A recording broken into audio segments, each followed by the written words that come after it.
देखिए मुखिया जी को तो सबसे पहले कि उनके पास कुछ है ही नहीं। मान के चलिए तो वेतन भी जो देते हैं वो मात्र 2500। मतलब जो जनसेवक बोला जाता है वास्तव में मुखिया जी ही होते हैं और बाकी सारे लोग तो वेतनधारी होते हैं। लेकिन वेतनधारी इनको भी बना दिया गया ना के रूप में पैसा दे करके। 2500 रुपया से क्या हो रहा है ये आप लोग भी समझते हैं या सभी लोग जानते हैं। नमस्कार, मैं हूं संजीव कुमार और आप देख रहे हैं वेब समाचार। पूरे बिहार में पंचायत चुनाव हुए करीब करीब 1 साल का वक्त गुजर चुका है। विगत 1 वर्षों में वर्तमान के जो मुखिया जी हैं इनके द्वारा क्या कुछ डेवलपमेंट यानी विकास का काम किया गया है और कुछ सिद्धांत की बातें होगी, कुछ अधिकार की बातें होंगी। इसके अलावा आगे 4 वर्ष का काम बाकी है, उन मुद्दों पे भी चर्चा परिचर्चा होगा। लेकिन सबसे महत्वपूर्ण है अधिकार को लेकर, सम्मान को लेकर। तो अभी हम लोग आए हुए हैं भोजपुर जिला में संदेश प्रखंड का नाम है और पंचायत का नाम है अखगांव। तो यहाँ के जो वर्तमान मुखिया हैं आशा देवी हैं। हालांकि जब जनता ने उनको 5 वर्षों के लिए मौका दिया है तो निश्चित तौर से उनको क्षेत्र में रहना है, लोगों से रूबरू होना है और उनके सुख दुख में शामिल होना है। चूँकि पंचायत के डेवलपमेंट को लेकर, विकास को लेकर भी देखरेख करना है। तो उनके प्रतिनिधि हमसे जुड़ रहे हैं, मनु जी हैं, मनु सिंह जी हैं। तो इनसे जानते हैं कि आपकी माँ हैं और इस पंचायत के डेवलपमेंट को लेकर, विकास को लेकर क्या सोचते हैं। तमाम मुद्दों पर इनसे ही बातचीत होगी। पहले तो आपको वेब समाचार में मनु जी आपको बहुत बहुत स्वागत करते हैं। धन्यवाद। अच्छी बताइए कि जब आपकी माँ ने शपथ ली मुखिया पद का और शपथ लेने के बाद जो प्रथम हस्ताक्षर जो हुआ किस कार्य योजना को लेकर के किया गया? शिक्षा, स्वास्थ्य, रोजगार, इसके अलावा अन्य बातें भी होगी। जी देखिए सबसे पहले तो मान के चलिए शिक्षा पे हस्ताक्षर की बात तो नहीं, उसको देख रेख की बात होती है। देख रेख की बात होती है। तो हम लोगों ने स्कूल भी देखा और जहाँ तक बात है कार्य की तो कार्य में हमारे यहाँ गली नली भी जो भी है मतलब जो चलने के लायक नहीं था तुरंत उसको हम बनवाए थे। जैसे कि यहीं पे राम इकबाल पथ है, वो पानी से भरा रहता था। सबसे पहले तो बिना ये कुछ ये किए ही हम लोगों ने उसको जल्द से जल्द काम करवाया। उसके बाद यहाँ चौक पर भी काम हुआ। उसके बाद खेल जगत में भी हम एक पंचायत सरकार भवन के पीछे में सरकारी ही ज़मीन है, सरकार की ही ज़मीन है, उसको ये करके और फील्ड का निर्माण करवा रहे हैं। और जो जल जीवन हरियाली योजना की तरफ बहुत सारे यूनिट में पौधे भी लग रहे हैं। क्योंकि पौधे पे मतलब वृक्षारोपण पे, वृक्ष पे पर्यावरण को लेकर के, मनुष्य के स्वास्थ्य को लेकर के सभी चीज़ों को देखते हुए एक बहुत बड़ा भूमिका निभाती है वृक्ष, पेड़ पौधा, जंगल।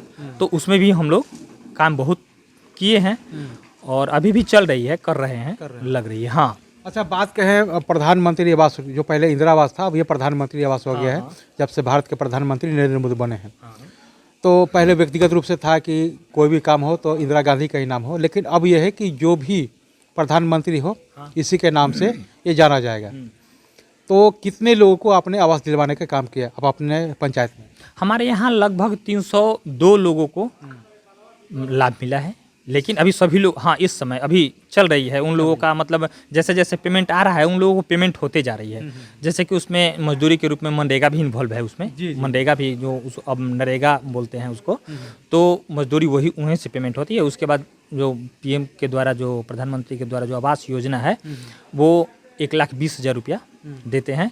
तो अभी 100 लोगों के लगभग 110 लोगों के मतलब घर बन चुका है और अभी 200 लोगों के लगभग मान के चलिए कि बचा हुआ है। जैसे जैसे पैसा आ रही है सभी लोगों को जांच करके देख करके योग्य है। ये जो लिस्ट आया था पहले से बना हुआ था या आपके नेतृत्व में बना? देखिए बना हुआ पहले से था, भरा हुआ। जैसे कि तुरंत का तुरंत तो कोई काम हो नहीं सकता है क्योंकि सरकारी योजना आपने मन से तो कुछ करना नहीं है, सबको जांच करना है। जो कर्मचारी लोग भी हैं वो अपने समय के अनुसार ही चलते हैं।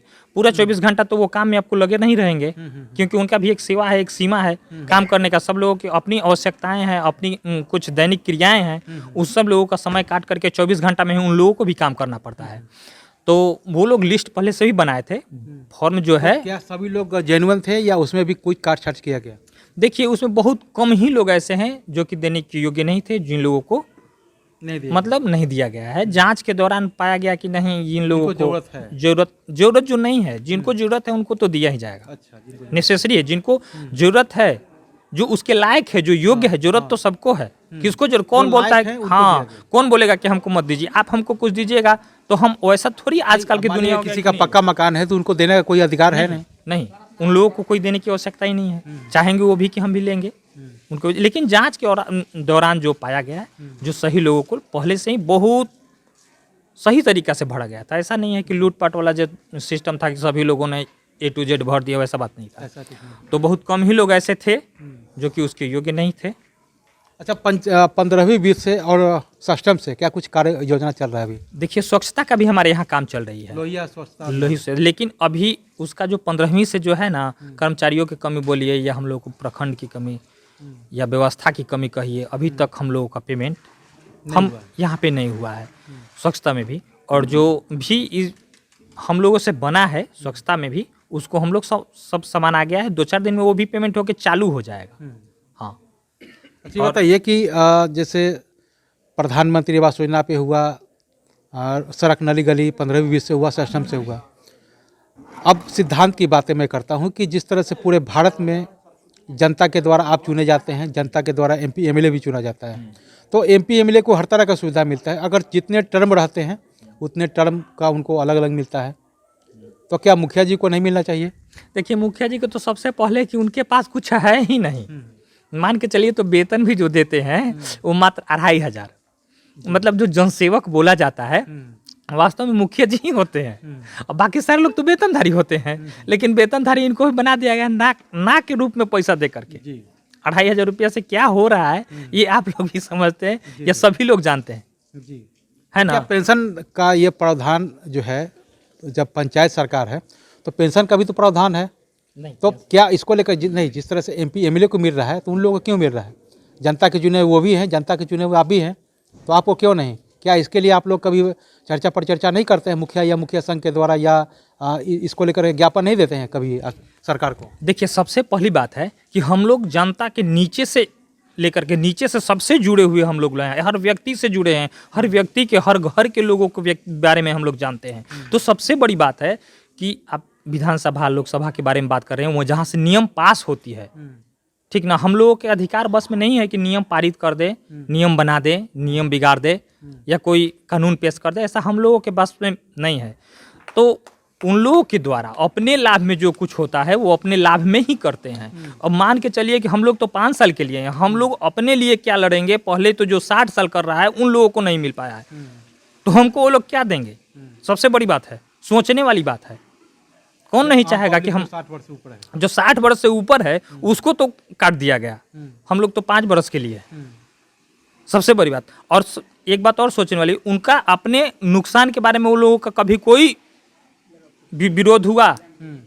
जनता को ऐसा कीजिए, एक हो जाते हैं। जब उनकी लाभ के बारे में आती है, विधानसभा लोकसभा परिषद किसी के भी उन लोगों के बारे में जब लाभ की बात आती है, कोई उस पर विरोध नहीं होता है। कोई भी एक सांसद, एक विधायक, एक MLA MLC, किसी को भी नाम ऐसा बता दीजिए जो कि अपने लाभ के बारे में बोला हो कि हमको ये लाभ न दे करके जनता को ये लाभ दी जाए। कोई बोलने वाला है? एक भी नाम बता दीजिए लिस्ट उठा करके। कोई नहीं है, कोई नहीं है। तो लोकसभा हो या विधानसभा है, तो हम लोग तो चाहेंगे ही, लेकिन उन लोगों को भी मिलना चाहिए जो लोग 60 वर्ष सेवा करके और आके मतलब बेकार हो जा रहे हैं। जी, सही बात है। जिन लोग एक बार पैसा आप दे दिए, तो पूरे देश में तो चर्चा हो ही रहा है, 1 नेशन 1 पेंशन। चर्चा तो हो रही है, पारित कहाँ हो रहा है? पास नियम बन कहाँ रहा है? चर्चा जिसको पास करना है वो तो नहीं ना चर्चा कर रहा है, वो नहीं ना सुन रहा है। वो अपने लाभ के बारे में, उनको तो 4 बार जीतेंगे तो 4 बार का पेंशन मिलेगा, मंत्री बनेंगे तो उनको अलग पैसा मिलेगा। तो वो तो अपने बारे में सोच रहे हैं, हमारे बारे में और हमारी जनता के बारे में नहीं सोचते हैं। क्यों नहीं सोचते हैं? केवल जनता के बीच में आके हल्ला करते हैं कि ये कर देंगे, वो कर देंगे। ये क्यों नहीं कभी लोग कहते हैं कि नहीं, हम लोगों को काट करके उन लोगों को दे दिया जाए? सही बात। तो सबसे बड़ी बात है कि उन लोगों को सोचना चाहिए। तो इसको लेकर के कभी मुखिया संघ, जो आप लोग मुखिया हैं, तो मुखिया संघ के द्वारा कभी इस पे चर्चा नहीं की है कि भाई इस पे होना चाहिए कि नहीं होना चाहिए? हम लोग जो पंचायती राज मंत्री हैं या केंद्र सरकार के जो मंत्री हैं, उससे हम लोग चर्चा पर चर्चा करें। देखिए, हम लोग चर्चा करते हैं, लेकिन हम लोग सबसे नीचे से हर व्यक्ति से जुड़े हुए हैं। हर व्यक्ति कहता है कि हमारा ऐसा, लेकिन वो लोग सभी लोगों को सुनने नहीं आते हैं। वो हर व्यक्ति से जुड़े हुए नहीं हैं। तो पहले हम अपने लोगों के बारे में सोचते हैं। हम अपने बारे में तो सोच रहे हैं कि हमारा कर दीजिए, लेकिन उसी में से हम लोगों में से लोग ये भी कहने वाले हैं कि अपने विषय में न सोच करके पहले उन लोगों के विषय में सोचा जाए जो लोग कि 60 वर्ष करके आकर के बिना पेंशन के बेरोजगार बैठ जाते हैं, उनको कोई सुनने वाला नहीं होता है। बुढ़ारी में उनका लड़का नहीं पूछता है सब, क्योंकि पैसा तो एक बार मिल गया है, उसको मार के भगा दिया। हम लोग तो ऐसे लोग से जुड़े हुए हैं जिसका कि लड़का अपना राशन कार्ड तक, मतलब राशन भी नहीं देता, उसका राशन उठा के ले लेता है। तो उन लोगों को भी जाके समझा बुझा करके देना पड़ता है। इसके लिए कहाँ है नियम ऐसा? तो उसके लिए नहीं, वृद्धा पेंशन 400 दे दिए, उससे क्या कितना काम चल जाएगा? सारे लोगों को 400 से काम चल जाएगा? 500 से कुछ नहीं चल सकता है। तो इस पे भी तो महंगाई भत्ता मिलना चाहिए ना, टाइम टू टाइम बढ़ते रहना चाहिए। महंगाई भत्ता अभी आप हाल ही में देख सकते हैं कि जिस तरह से बिहार सरकार ने महंगाई भत्ता, यात्रा भत्ता और यहाँ तक कि बिजली बिल 30,000 यूनिट MLA MLC को दिया जा रहा है। देखिए, सबसे बड़ी बात कि उन सब चीज़ों को हम अभी बात नहीं कर रहे हैं। हम बात कर रहे हैं उन लोगों के बारे में जो कि बेसहारा हैं, जो निचले पैदान पे हैं। 400 रुपया वृद्धा पेंशन दे रहे हैं। 400 में क्या खैनी खाना लोग छोड़ देंगे? चाय पीना लोग छोड़ देंगे? इसी का अनुसार कर है ना कि जिस तरह से MP MLA को ये जो महंगाई भत्ता, यात्रा भत्ता मिलता है, तो जो सबसे निचले पैदान पे है या जो आम पब्लिक है, जिनका 60 साल से ऊपर उम्र हो गया है, जिनको 400 मिलता है, तो क्या इस पर बढ़ोतरी नहीं होना चाहिए? इस सब चीज़ों को बढ़ोतरी होनी चाहिए। मांग भी चलती है, हम लोग मांग करते हैं, लेकिन सुनने वाला कौन है? सुनने वाला कौन है? हम तो बन गए तो 5 साल के लिए बन गए, उस पर विशेष ध्यान कुछ थोड़ी ना देना है। अब तो हम अपने विषय में खाली अपना वेतन के बारे में, जैसे आप कैसे पूछ रहे हैं कि आप अपने बारे में खाली सोचिए, हम अपने बारे में नहीं सोचते हैं। हम तो पहले हमारा काम है जनता के बारे में सोचना। हम अपने ही बारे में सोचते रहेंगे तो फिर जनता के क्या सोचेंगे? सही बात है। तो आप भी देखिए, आप भी अभी कह रहे हैं कि अपने लिए पहले मांग, हम लोग कहते हैं कि नहीं, अपने जो नीचे जो जिससे जुड़े हुए हैं, जिससे रोज मुलाकात होता है, उसका पहले सोचेंगे। हम लोगों का संघ ये कहता है कि जिसके घर में रोज जाते हैं, रोज मुलाकात करते हैं, उसके बारे में पहले सोचा जाए, तब हम अपने बारे में सोचेंगे। हम तो जनसेवक हैं ना जी, जनसेवक है। लेकिन हम जो ऊपर वाला जनसेवक है, जो कि कहता है कि हम जनसेवक हैं, वेतन भोगी नहीं है, तो कहाँ वेतन भोगी नहीं है? जो जीत के जाता है कैसे कहता है कि हम जनसेवक हैं? उस किस अधिकार से वो लोग कहते हैं कि हम जनसेवक हैं? अच्छा, ये बताइए कि राज्य सरकार ने जितने भी मुखिया हैं, प्रतिनिधि हैं, जो मतलब जितने भी मुखिया हैं, उनको कहा था कि लाइसेंस दिया जाएगा, मिला? कुछ नहीं मिला, उस पर तो बात ही नहीं हुआ।